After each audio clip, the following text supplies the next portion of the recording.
Sisi unik saat Gibran dampingi Presiden Jokowi kunker, ditulis oleh Anto Cahaya di seaworld.com. Halo, selamat menyaksikan informasi dari channel Tanda Seru. Selain Wali Kota Solo, Gibran Raka Buming Raka sejauh ini belum pernah bertemu dengan Presiden Jokowi. Kapasitasnya sebagai seorang kepala negara dan kepala daerah.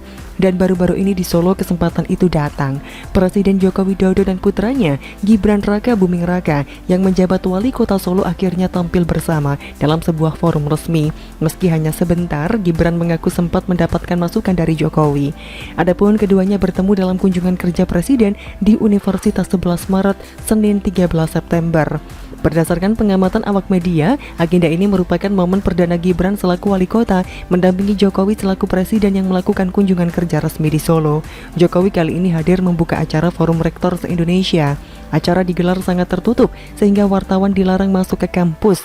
Dilihat dari dokumentasi Pemkot Solo, Gibran sempat mengantar Jokowi saat hendak meninggalkan lokasi. Diberitakan ada beberapa orang yang turut mengantar, antara lain Mendikbudristek Nadiem Makarim dan Rektor UNS Jamal Wiwoho.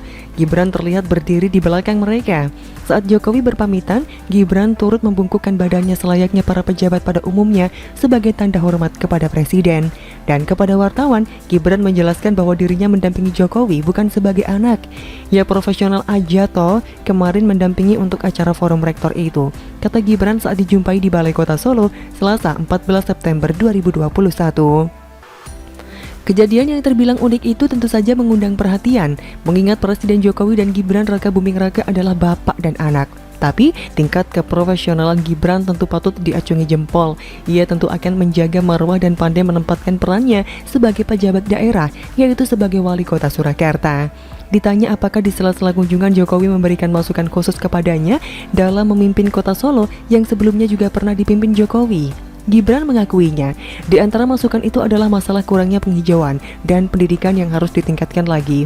Masalah penghijauan masih kurang, masalah pendidikan harus digenjot lagi, ujar dia. Gibran menyebut waktu yang terbatas membuat Jokowi belum sempat menengok sejumlah tempat di Solo.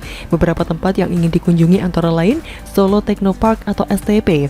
Seperti yang kita ketahui, Technopark Solo ini salah satu program Gibran yang cukup fenomenal kaitannya dengan dukungannya terhadap UMKM. Jika dilihat dari sisi kegiatan kunker, tentu tak ada beda dengan daerah lain pada umumnya. Seorang kepala negara ke sebuah daerah. Tapi kunjungan ke Solo ini jika dilihat dari sisi politis tentu dapat dimaknai berbeda. Hubungan sang presiden dan wali kota Solo adalah bapak dan anak. Di titik inilah orang akan melihat tingkat emosional mereka seperti apa. Tapi jika melihat rekam jejak seorang Jokowi, dilihat dari sisi seorang bapak ke anak, selama ini masyarakat dapat melihat bagaimana anak-anak mereka dibiarkan tumbuh sesuai dengan pilihan mereka. Jokowi termasuk sukses mendidik anak-anaknya mampu menjadi seorang pengusaha di daerah, layaknya dirinya puluhan tahun silam sebelum akhirnya masuk ke ranah politik. Dan barangkali itu yang juga terjadi kepada Gibran Raka Buming Raka. Dan sisi lain dari Gibran mampu menunjukkan kelasnya sebagai kepala daerah. Ia memberi hormat layaknya kepala daerah pada umumnya. Gibran Raka Buming Raka selama ini digadang-gadang oleh banyak masyarakat dapat menjadi salah satu calon pemimpin di masa depan. Tapi saya menduga cap privilege yang ia dapat karena anak seorang presiden akan menjadi beban atau sebaliknya menjadi sebuah tantangan agar ia keluar dari bayang-bayang nama besar bapaknya yang fenomenal. Beban Gibran Raka Buming Raka jelas jauh lebih besar.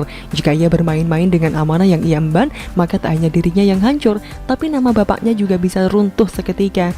Dan saya rasa Gibran sangat paham betul soal ini. Selama kepemimpinannya di kota Solo, seperti yang kita lihat, kerap membuat gebrakan yang berbeda dengan bapaknya yang dulu. Gibran jauh lebih vokal secara tindakan. Ia terkadang secara tidak langsung dengan sangat berani menantang dan mengundang kepada pihak-pihak yang berseberangan dan duduk bersama mencari solusi. Dan sejauh ini yang membuatnya berbeda, semisal dengan meninggalkan simbol-simbol jika dirinya hadir atau ada di tengah masyarakat, dan cukup sukses meredam kondisi kota Solo secara umum. Well, kita akan menunggu gebrakan Gibran apalagi ke depan. Apakah yang bersangkutan memang pantas disebut calon pemimpin masa depan atau hanya karena privilege yang ia miliki? Bagaimana menurut Anda?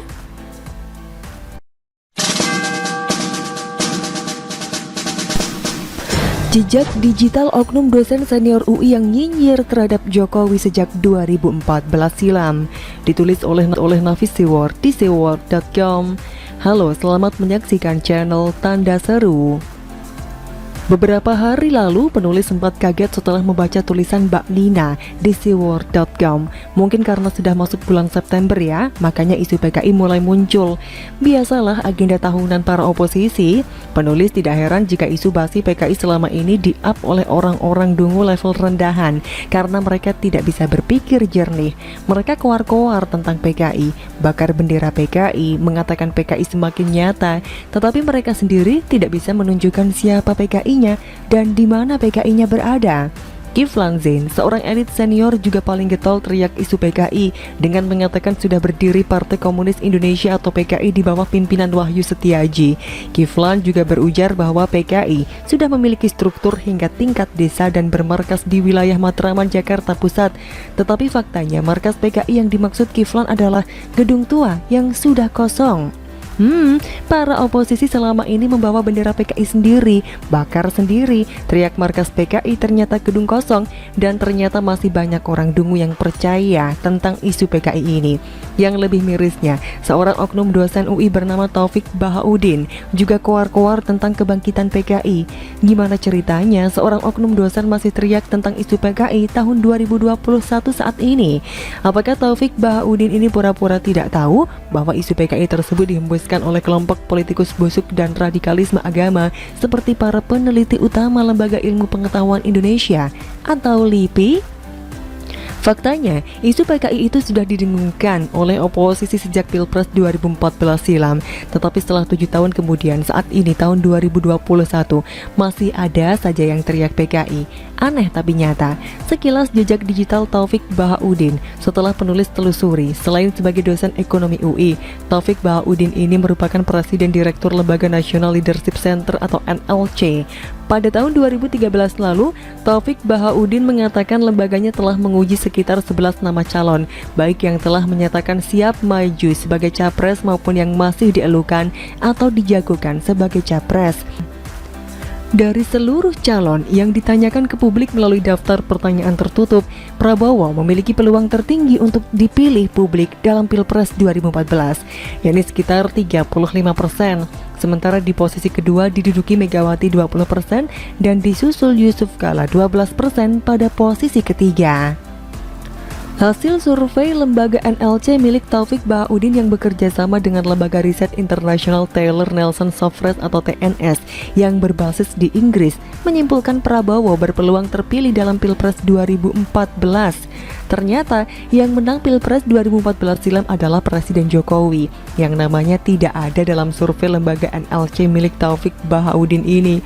Pada tahun 2014 silam, Taufik Bahaudin khawatir terhadap kondisi ekonomi ke depan setelah pemilu 2014, terutama bila Jokowi menjadi presiden, seperti munculnya kembali kasus bantuan likuiditas Bank Indonesia atau BLBI di zaman pemerintahan Megawati Soekarno Putri. Bisa saja terulang, kan bukan BLBI saja, jual Indosat, jual kapal tanker VLCC Pertamina, jual gas murah ke Cina.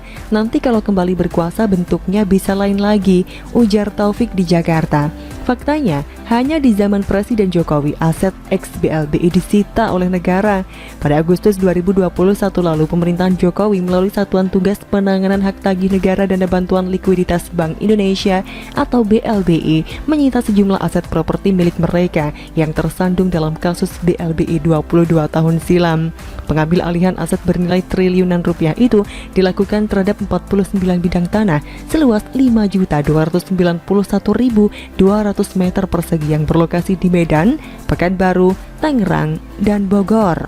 Bahkan pada tanggal 9 September 2021 lalu, aset properti ex-BLBI di kawasan elit Jakarta disita negara. Ketua Umum Kamar Dagang dan Industri atau Kadin Indonesia Arsyad Rashid juga mengapresiasi langkah pemerintah memburu aset penerima BLBI. Terkait upaya pemerintah mengejar aset obligor dan debitur BLBI, kami mendukung dan menghargai upaya pemerintah ini, katanya kepada Investor Daily di Jakarta. Jadi masih percaya dengan ocehan Taufik Bahaudin terkait BLBI jika Jokowi jadi presiden pada tahun 2014 silam? Pada tahun 2015 setelah Jokowi jadi Presiden Indonesia, Taufik Bahaudin yang merupakan salah satu peneliti Brainware Institute ini masih nyinyir terhadap Presiden Jokowi dengan mengatakan sebenarnya yang perlu direvolusi mental itu Presiden Jokowi dulu.